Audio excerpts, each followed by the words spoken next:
Masters yung strength ng kanilang mga lineup.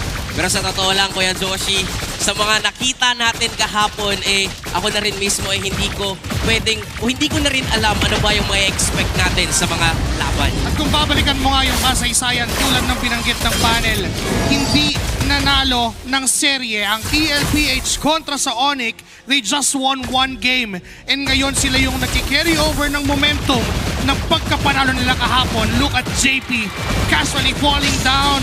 Wait lang! Pero si Super Prince pa yung nabigyan, yun yung punish na gustong gawin ng Team Liquid Philippines. Pinag-uusapan kasi natin yung mga history pero kalimutan muna natin yun. Pinoint out na rin mismo ni The GOAT kahapon kung kaano sila ka-confident ngayong playoffs. Getting that first blood against Super Prince, malaking bagay to para sa isang YSS. Lalo na isa pa sa mga nabigyan niya yung kailangan din mag-scale for Onyx Philippines. At ngayon nakikita natin na bigla namang pumagal ang ikot ng dalawang teams. Oo nga, lalong-lalo na again, maraming mga kailangan na mag-online dito for Onyx. They have the double marksman setup. Dagdag pa natin na nandiyan si King Kong, which is ang joy ngayon, kailangan din naman talaga ng enough items bago pumalag sa kanilang mga kalaban. Pero for Team Liquid PH, now na level 4 na si Carl Easy, pwede sabihin natin mas mauuna sila na gumalaw dito, mas mauuna sila na mag-first move dito sa laban na to. Lalo-lalo na, they also have the Farsa. Pwedeng magmadali bigla. Pero kung Lang, titignan natin ang ipinag-ugatan ng Golden Rivalry, Kelra and Oheb, may 1v1 lang na naganap pero naghahanda na ang Team Liquid Philippines sa pagong. Look at the zone mula kay Zanford. Hindi niya pinapalapit itong si Brusco. Thus, even yung ibang members ng Onyx Philippines ay hindi na makakalapit. Libreng pagong para sa Team Liquid Philippines. Even yung feathered airstrike ni Sanji ay ginamit niya para lang ma-sure nang hindi makapasok si Brusco. Yes. Para ma-sure sila na kanila na yung turtle, and since nakuha nila yung unang pagong sa laban, mas magiging maganda yung panimula dito ng Team Liquid PH. Pero yun nga, babalik at babalikan natin yung lineup kasi ng Onyx. Scaling kasi yung lineup nila. And if we're gonna talk about the scaling, ibig sabihin lamang may expect natin na medyo sa later portion pa ng laban na natin sila makikitang pumalag. Pero grabe naman din talaga, si Kelra pa ang nakakuha ng gold crab sa itaas. Perfectly timed bullet para lang kunin yung gold crab na yun. Mahalaga yung mga maliliit na bagay na yan doon sa match-up ng gold lane. Dahil kung titignan mo, apart from the matches na nakita natin kahapon, yung mga fighter gold lane match-ups ngayon ay bumalik tayo. Tila bumalik tayo doon sa normal, pero doon sa ibaba mo kang may nabigyan na at si Kirk ang tutumbas sa kamay ng kambing at ni Sanford.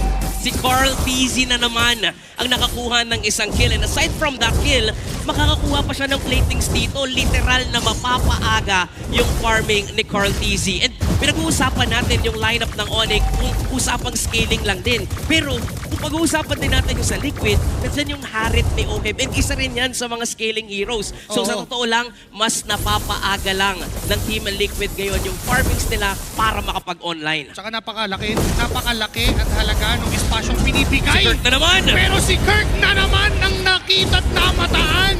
Pangalawang beses na siyang binigyan ng members ng Team Liquid at mukhang yun nga yung plano. Espasyo para kay Oheb, huwag nating dali ng laban, dun tayo sa kabilang kanto. At nagugulat, 2 beses nang sinurpresa si Kirk. Pero anong sabi ni Oheb dito, kaya din niyang palagan. Kung sino man yung katapat niya na si Kelra, kaso lang nandiyan na si Brusco. Sumugod with a glorious pathway.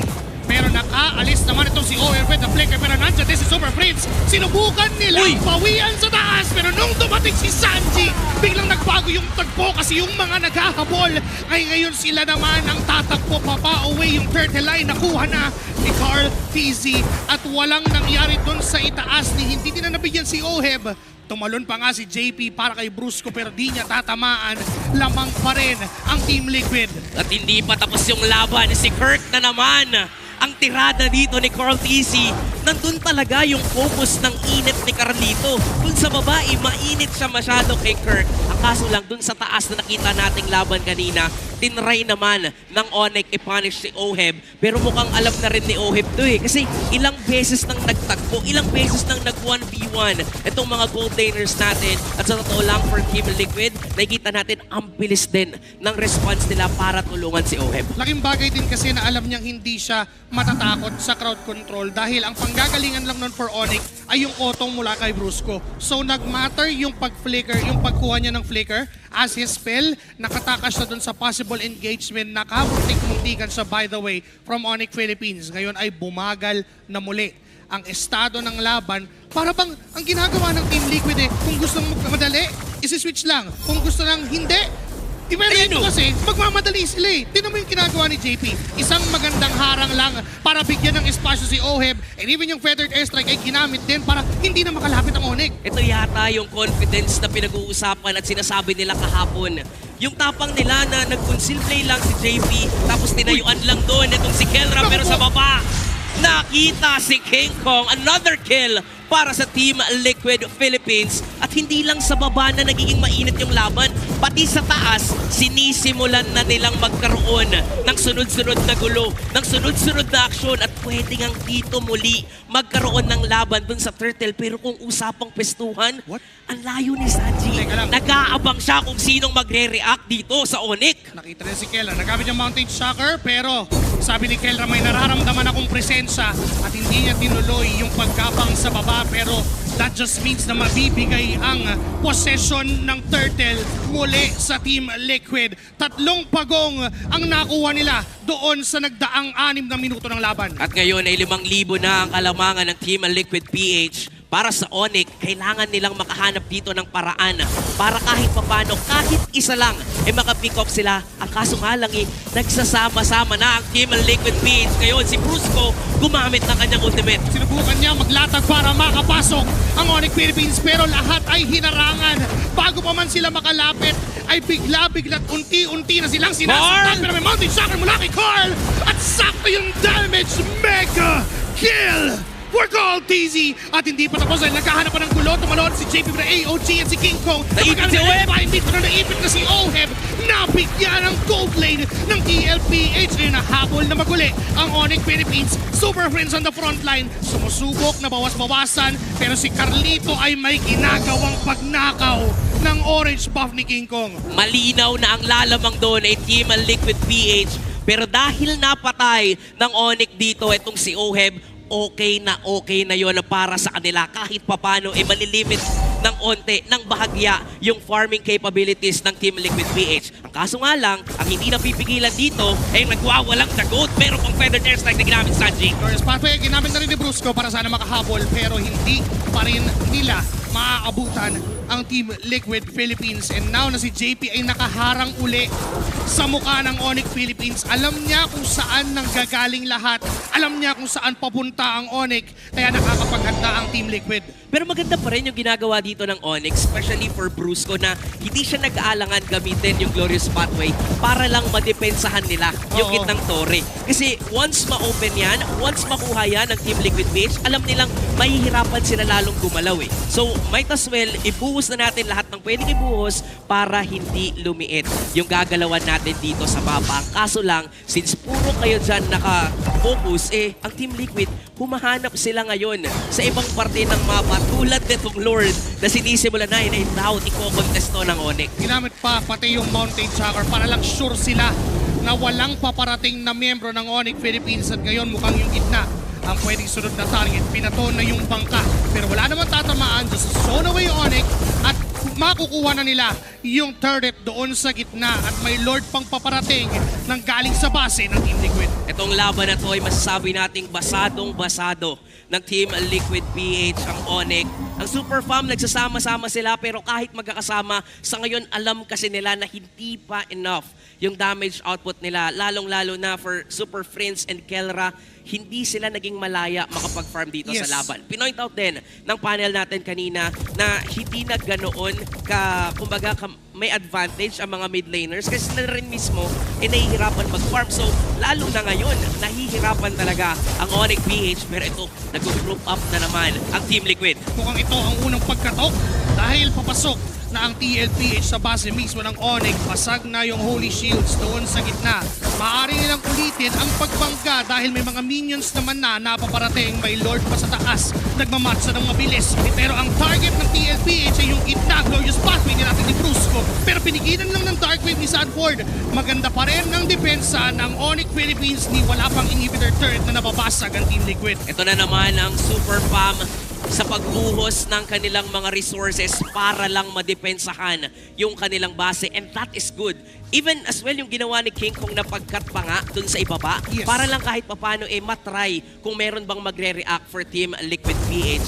Kaso lang, ito ang difference when it comes to the jungle matchup. Sobrang taas ng farming ni Carl TZ.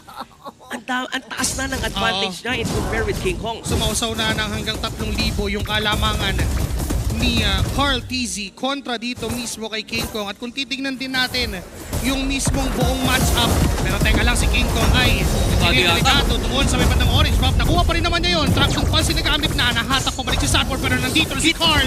Napakasakit ng mga palo na magmumula sa kanyang palaso. Uy, hindi na rin magpapatumpik pa ang TL dahil gagamitin na rin ang Feathered Airstrike para lang ma-zone, para lang subukang patayin ang mga tumatakbo from Onyx. Sa mga folks na ganun natin, masasabi na talagang lamang sila dito at ma-maximize nila yung 8K gold lead. Si Kikong tatalon pero naiwan na naman si Oheb. Siya pa rin ang nakuha, Flicker Bird para kay Sanford. At aatras ng tuluyan ang Team Liquid Philippines. Those 2 kills na meron ng Onyx Philippines, those are the 2 deaths na meron si Oheb. At liliit na naman ng onti dito ang lead na meron ng Team Liquid. Pero hindi natin maipagkakailan, nasa kanila pa rin ang lead. Sila pa rin ang may hawak ng kontrol ng laban, pero kailangan nilang respeto dito ang Onyx. Kasi baka doon sila kumuha ng confidence para nga kahit paano ilaban nila tong Lord, kasi alam nila mabubuhay pa lamang si Oheb, so sila na mismo ang nagsimula ng laban dito. In fact, sila pa nga agad ang pumosisyon, Sanford? pero si Sanford magiging target. Bumaba ang kanyang buhay at sa pool ng mga bala mula kay Kel Ramaiton, mula kay JP. Brusco's gonna go down. 2 kapalit ng isa, ngayon 4 na Team Liquid ang sumusubok na humabol, pero titigilan nila ngayon dahil mas mahalaga yung Lord. Pero Carl TZ, may ibang plano. Ipupush muna niya yung dead lane sa baba. Ganda nung ginawa ng Onyx doon to actually burst down si Sanford. But since super lamang nga ng Team Liquid dito sa laban na to, ang daming kinailangan ibuhos ng Onyx. Plus, nakakuha pa ng oras ang Team Liquid na mag-counterplay, bursting down Kirk, not just Kirk, even si Brusco, and also giving them the opportunity to secure the Lord. This is going to be the second Lord na mahawakan ng Liquid, and since we're now in the 12-minute mark ng laro, wala nang mga shields, wala nang mga pagsabog sa torre, so mahihirapan ngayon ng Onyx. Pero again, habang tumatagal yung laban, gusto to ng Onyx. Doon kasi sila nagkaka-item, nagkaka-farm sila doon sa mga minions na dumarating mismo sa base nila. Pero if we're gonna look at the entirety of this game, lahat ng objectives ay nakuha ng Team Liquid. Lahat pa yon ay almost uncontested dito sa laban na to. So doon pa lang, pinapakita ng Team Liquid na they dominated every single part of the map during the early game. Magkakasabay pang mamarcha dito yung mga minions. May kasama pa silang Lord. Diyan sa gitna, Mountain Shocker, kinabit na, nag-flicker pa si Sanford. Si King Kong ang gusto ng targetin, pero mukhang may ipit na rin. Joris Pathway ay ginamit ng Onyx para makadepensa, pero basag pa rin naman yung Torre sa gitna at Torre doon sa baba. Si Carl TZ, si Brusco ang gusto pong punteriyahin. Ngayon si King Kong isusunod, si Oevan nakapatay. 5 laban sa 3. May Lord pa silang daladala. Eh, double ba? Makatok sa basit, unti-unti nang sinisira. Team Liquid Philippines ang makakaunang hakbang